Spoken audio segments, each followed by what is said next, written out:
Masih bersama kami di Special Talk Show dalam tema Restoratif Justice. Dan kita ada di segmen akhir, pemirsa. Saya akan tanyakan ke Pak Joko bagaimana tentang paradigma, kemudian manfaat dan juga pemulihan korban, Pak.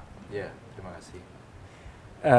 Di depan sudah kami sampaikan, RJ ini sebetulnya kan upaya penyelesaian di luar pengadilan untuk pemulihan. Jadi pemulihan keadaan itu dalam arti kalau kejadian nggak bisa dipulihkan tentunya, wis kebacut kan, tapi kondisi bisa dipulihkan. Jadi korban kalau katakan kalau ada tindak pidana itu tentunya kan pasti korban akan dirugikan kan.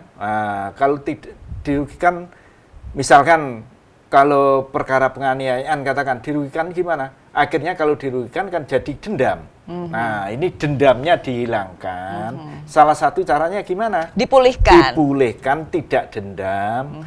Termasuk masyarakat juga. Masyarakat kan akan ikut korban loh. Korban dianiaya ya ikut dendam. Lah ini kalau sudah dirundingkan, diselesaikan, diakurkan, akan pulih. Pada prinsipnya kan dianggap kejadian itu tidak ada. Meskipun ya tidak ada, kejadian sudah selesai. Nah, jadi akan pulih keadaan seperti semula. Yang pulih keadaan, bukan tidak ada kejadian. Iya, untuk korban sendiri berarti melibatkan psikiater di sini, Pak? Yang melibatkan pihak-pihak yang berkaitan. Yang berkaitan itu untuk pemulihan korban ini maksud untuk saya. Untuk pemulihan, misalkan korban, katakan korban sampai luka, ya tentu pasti nanti sama si pelaku dibawa ke rumah sakit, ya pasti. Kalau dendamnya itu tadi? Nah, yang sulit itu kan perasaan dendamnya korban terhadap terdakwa. Nah ini dengan sudah diselesaikan damai, tentunya dendamnya kan tidak hilang kan, akan harus hilang memang, karena memang taken juga.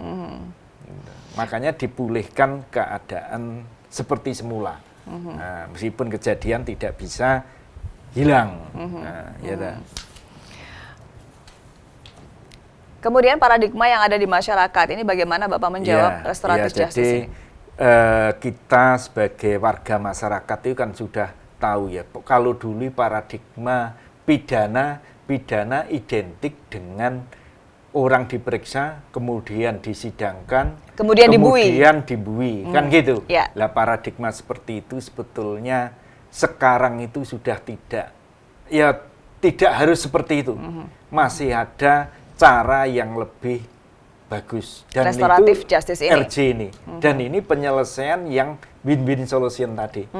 Para baik pelaku, korban juga merasa tidak ada yang rugi.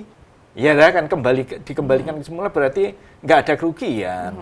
Sama diuntungkan. Termasuk masyarakat untung juga. Apa keuntungan yang bisa diambil dari masyarakat, Pak? Dari masyarakat tentunya karena masyarakat dilibatkan, akhirnya kejadian itu harapannya tidak akan terulang lagi. Tidak akan terulang lagi. Kemudian itu untuk masyarakat. Kemudian untuk lembaga katakan LP, penghuninya tidak tambah.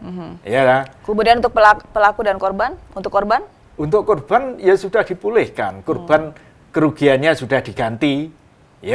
Kalau mungkin seperti katakan ini nggak diselesaikan secara RJ, korban menuntut untuk disidangkan, ya mungkin aja lukanya ini nggak ada yang membawa ke rumah sakit, yang nambeli. Nah dengan RJ tentunya pelaku pasti membawa korban ke rumah sakit, pembiayaan agar dibiayai, kan akhirnya bisa diselesaikan di masyarakat itu. Kemudian apa pesannya yang disampaikan kepada masyarakat terkait restoratif justice ini, Pak Joko? Nah, ya tentunya ini penyelesaian di luar pengadilan.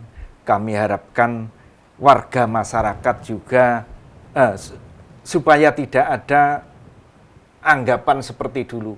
Kalau dulu hukum itu ke atas tajam, ke atas tumpul tapi ke bawah tajam. Maksudnya kalau berkaitan dengan orang kecil itu langsung ditangani, langsung dimasukkan bui.